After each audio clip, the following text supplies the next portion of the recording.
everyone. In this video we will discuss about Biot Savart's law. अब देखो आपने 10th class में तो ये पढ़ा हुआ है मैग्नेटिक फील्ड क्या होती है और उसकी हम डायरेक्शन कैसे फाइंड करते हैं। डायरेक्शन हम using right hand thumb rule या फिर फ्लेमिंग लेफ्ट हैंड रूल से हम फाइंड कर लेते हैं, बट जो उसका मैग्नीट्यूड है, मैग्नेटिक फील्ड की वैल्यू है, वो हम कैसे फाइंड करेंगे बाय यूजिंग बायो-सैवर्ट्स लॉ। तो यहाँ पे हम एक कंसिडर कर लेते हैं इन्फिनाइट लॉन्ग वायर।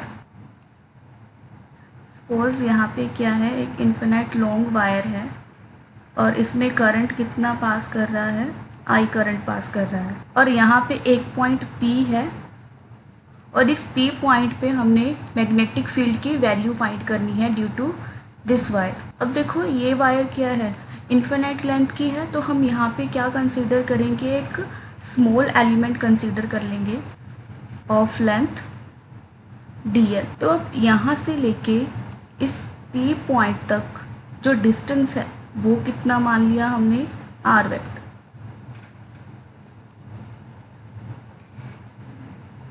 तो अब देखो इस स्मॉल एलिमेंट की वजह से इस P पॉइंट पे जो मैग्नेटिक फील्ड होगी वो कितनी होगी, स्मॉल dB। अगर हम पूरी लेंथ के अकॉर्डिंग लेंगे तो उसको हम किससे लिखते हैं, कैपिटल B के साथ, बट यहाँ पे हम क्या कंसीडर किया है, स्मॉल एलिमेंट कंसीडर किया है। तो इस स्मॉल एलिमेंट की वजह से P पॉइंट पे मैग्नेटिक फील्ड कितनी है, dB। और करंट एलिमेंट, अब देखो जो ये वाला है, इस स्मॉल एलिमेंट में भी कितना करंट पास कर रहा है, I। तो यहाँ पे इसको हम क्या ले देते हैं, IDL। IDL means current element. Current element क्यों लिया, क्योंकि ये क्या है, एक स्मॉल एलिमेंट DL और उसमें करंट कितना पास कर रहा है, I। तो यहाँ पे हमने IDL को क्या लिख दिया, current element. According to Biot Savart's law, Biot Savart's law के अकॉर्डिंग क्या है, जो मैग्नेटिक फील्ड है, magnitude of magnetic field is directly proportional to the current element. Biot Savart ने क्या कहा, जो मैग्नेटिक फील्ड है वो किसके डायरेक्टली प्रोपोर्शनल है, करंट एलिमेंट के। करंट एलिमेंट हमने यहाँ पे क्या लिखा है, IDL। और यहाँ पे जो स्मॉल एलिमेंट है और ये जो डिस्टेंस है, इन दोनों में जो एंगल है वो हमने कितना मान लिया, थीटा। तो बायो-सैवर्ट्स लॉ के अकॉर्डिंग मैग्नेटिक फील्ड किसके डायरेक्टली प्रोपोर्शनल है, sine of angle between them. Angle between them means जो ये स्मॉल एलिमेंट DL और इस डिस्टेंस के बीच में, करंट एलिमेंट से P पॉइंट तक का जो डिस्टेंस है उसके बीच में जो एंगल है वो कितना बन रहा है, थीटा। तो यहाँ पे magnetic field directly proportional to sine of theta. और उसने क्या कहा, जो मैग्नेटिक फील्ड है वो क्या है, इन्वर्सली प्रोपोर्शनल है किसके, r² के। अब यहाँ पे r² हमने क्या लिखा है, ये डिस्टेंस लिखा है P पॉइंट से स्मॉल एलिमेंट तक का।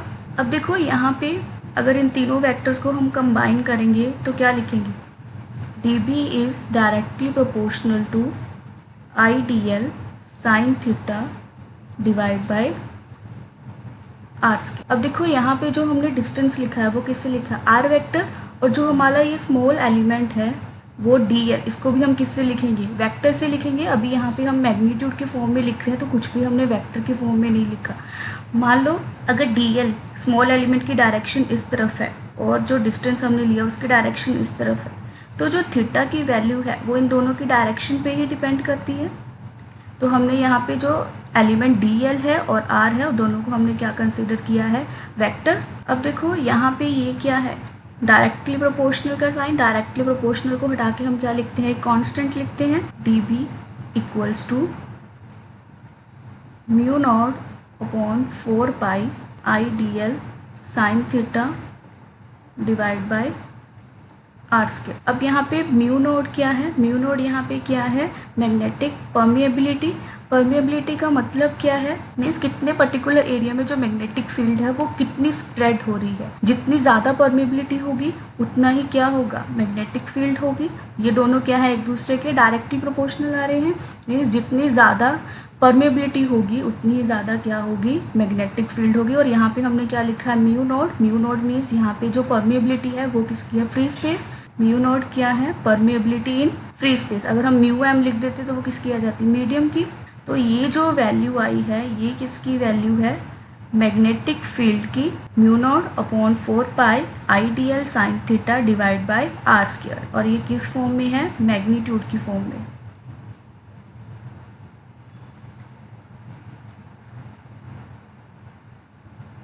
क्लियर। अब इसकी हम डेफिनेशन क्या लिखेंगे। According to this law the magnitude of magnetic field at any point due to current element directly proportional to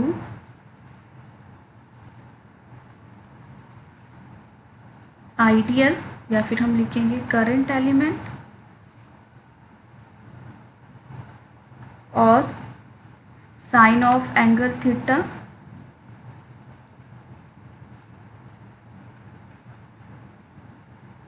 and inversely proportional to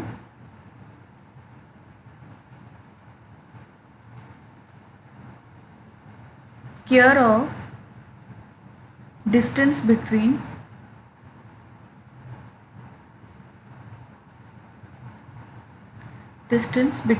current element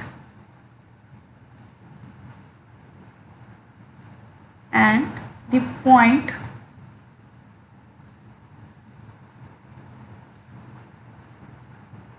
where magnetic field is to be calculated.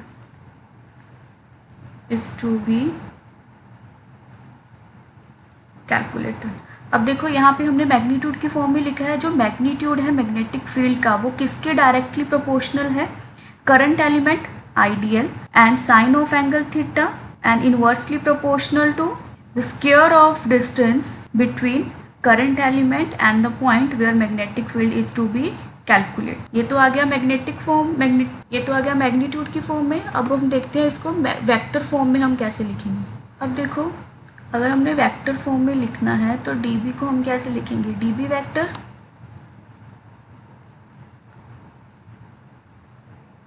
Equals to mu naught upon 4 pi I.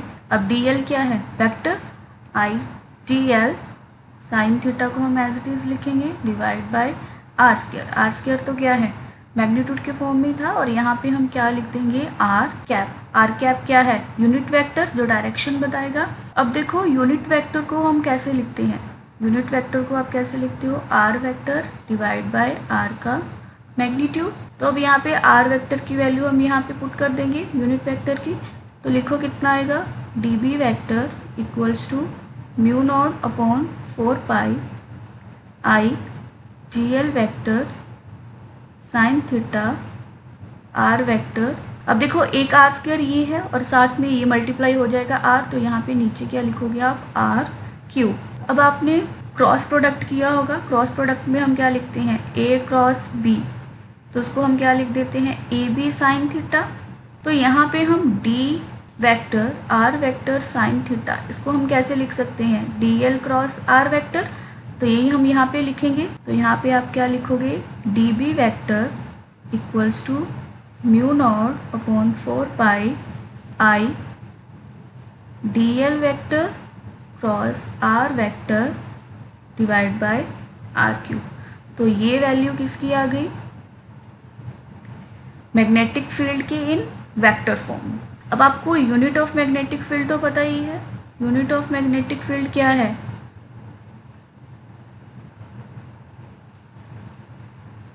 Tesla, उसको हम लिखते हैं capital T के साथ। अब हमने find करनी है यूनिट किसकी, म्यू नॉट की। म्यू नॉट मीन्स परमेबिलिटी की जो यूनिट्स होंगी वो क्या होंगी, तो वो हम कैसे कैलकुलेट करते हैं, देखते हैं। अब जो हमारे पास dB की वैल्यू आई थी वो क्या थी, मैग्नीट्यूड की फॉर्म में, mu naught upon 4 pi I D L sine theta divide by R square. अब देखो 4 पाई क्या है, कांस्टेंट है, ना ही इसकी यूनिट है ना ही इसकी कोई डायमेंशन है, और जो साइन थीटा है ये भी ना ही इसकी कोई यूनिट है ना ही डायमेंशन, तो उसको हम ऐसे लिख देते हैं, अब mu naught I D L upon R square. अब मैग्नेटिक फील्ड की यूनिट्स क्या होती हैं, tesla, mu naught as it is. Current को हम किससे लिखेंगे, एम्पियर से, और डी एल क्या है, लेंथ, उसको हम किससे लिखते हैं, मीटर, और डिवाइड बाय आर स्क्वायर भी क्या था, डिस्टेंस, तो उसको हम क्या लिख देंगे, मीटर स्क्वायर, एक एम के साथ एम कैंसिल, तो यहाँ पे ये एम को हम इस साइड ले जाएंगे, T M divide by A equals to mu naught. तो म्यू नॉट की यूनिट्स क्या आ गई, टेस्ला मीटर पर एम्पियर। तो ये किसकी यूनिट्स आ गई, परमेबिलिटी म्यू नॉट की।